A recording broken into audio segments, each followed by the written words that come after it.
Hey everybody, it's me again. I'm chowing on some crackers. I'm sorry, I can't stop, bro. These shits are like my addiction. Sorry, I have to chow on a few more. Anyways, today I need to talk to y'all about something that's really important to me. And it's something I was talking about previously, but I want to provide more context towards it now. Something I like to call the best trip or the most impactful trip of my life. And this kind of incentivized my belief now of traveling pretty much being needing to be a necessity in almost everyone's lives to some extent. Traveling to all parts of the world. And so let's start this from the beginning. I haven't been on a trip all year. I typically go on one trip a year, either it be with my family, my friends, or just even by myself, like I'd care. You know? So, with all this being said, I was given the opportunity to travel to Calgary. I was debating, but I said, sure, why not? Calgary's sick. My buddies went there once, and I thought it would just be a really nice trip.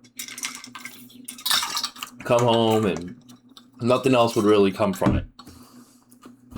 To make a long story short, I fly over there, we go to our Airbnb, and immediately I noticed that where I'm living, it's fucking dead, but it's very fancy. Like, we had a plaza with a Firehouse Subs, a Starbucks, and a Chipotle, like, all in one spot. Like, it was a banger after banger after banger, all by a Walmart, too. Like, it was a banger, right? Point is, though, is that we were living on the edge of the city, or the edge of the suburbs.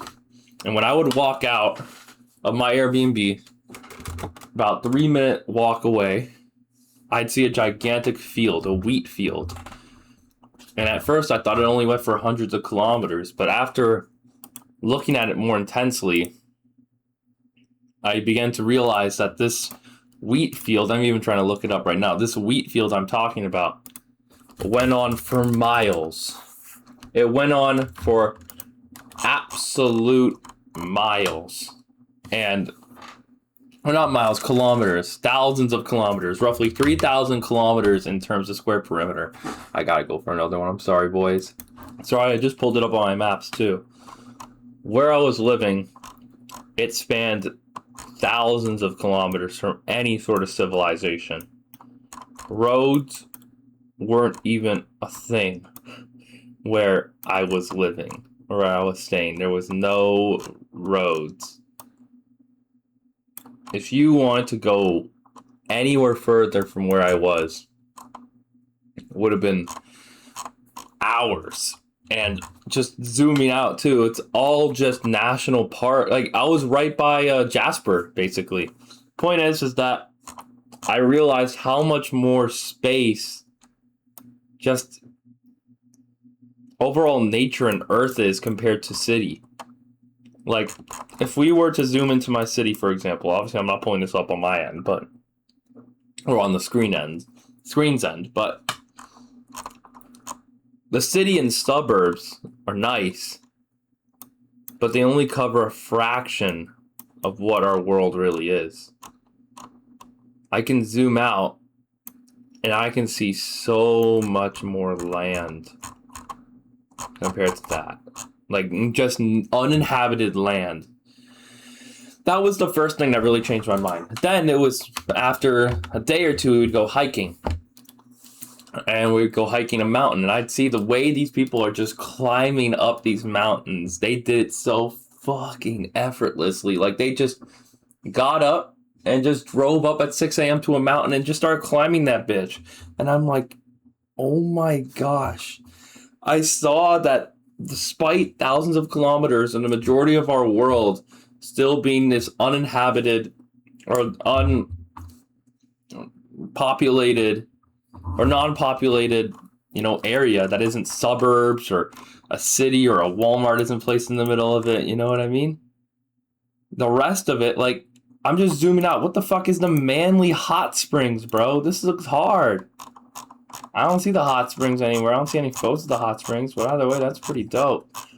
A point is that just going randomly on Google Maps, you're going to find more likely a random patch of land rather than anywhere suitable for civilization. We've only done so much in the span of us being humans, and seeing how certain people can just easily climatize to this based on how they lived and what they ate and what they did, it changed something in me and made me think, wait a minute, they don't got like fried chicken the way we got it here, you know? They don't got fast food the way we have it here. The way they are living, it's a different type of shit, you know? Like, they are living different. They are living a different life compared to mine. And in thinking about this and, you know, just seeing how they live, the second I got home, I wanted to adapt to their lifestyle and their eating habits. If I'm struggling to find something more lean, I'll wander the whole fucking city to find it. I'll Uber to find somewhere better to eat.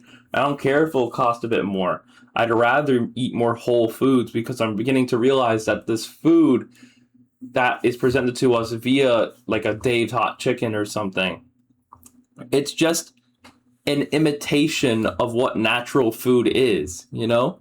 Naturally, we should be eating things like vegetables and more whole foods and more pure food, just like chicken grilled or whatnot. Just very simple shit like that. But the second you start adding flour to it and batter and shit, like, it starts getting a little too much. And that isn't something naturally that we'd find on our own as human beings, you know?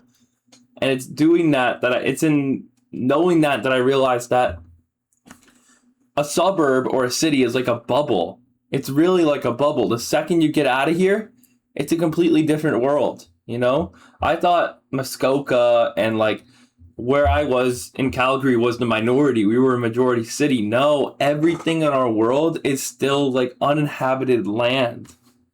And I realized that the way we're living is only adapted for one certain scenario. If we're dropped into the middle of Saskatchewan, let's say, because I'm Canadian, right? The middle of Saskatchewan, absolutely no Walmart to see for miles, you know? What am I going to do? I'm going to have to find exactly what I eat already within the city that's adapting to that lifestyle, you know what I mean? But I'm just beginning to realize this more, man, and it's just, I have no other words other than the fact that it changed my dietary, the way I look at diet. And honestly, dieting was like the hardest thing I've ever fucking done ever. Oh, here we go.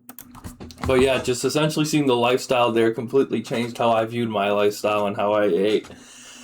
And yeah, it might not be the best thing immediately, you know, it might not be the most grandiose diet ever, but all I know is that when I'm eating just generally meals, I will go somewhere and I will find the more whole food sort of alternative, the more natural alternative. If I'm going to work and they've got Taco Bell, KFC, but they got this nice little Mediterranean spot that's very lean on the corner, you know damn well I'm going over there and ordering myself some chicken and rice, you know? Because I'm realizing for my main course meals, it's much more important I get good shit in there. Like, you know, honestly, even after that trip, I've stopped enjoying battered foods. Like, I used to love chicken wings. I don't love chicken wings anymore. I think I'm just kind of ruminating on the point. But the point I'm trying to make here is it changed my life. And I think if you're struggling with something, either, obviously, traveling's a luxury. You can't necessarily do that. But I say, no, however you can, try to view a different perspective from which life can be operated under.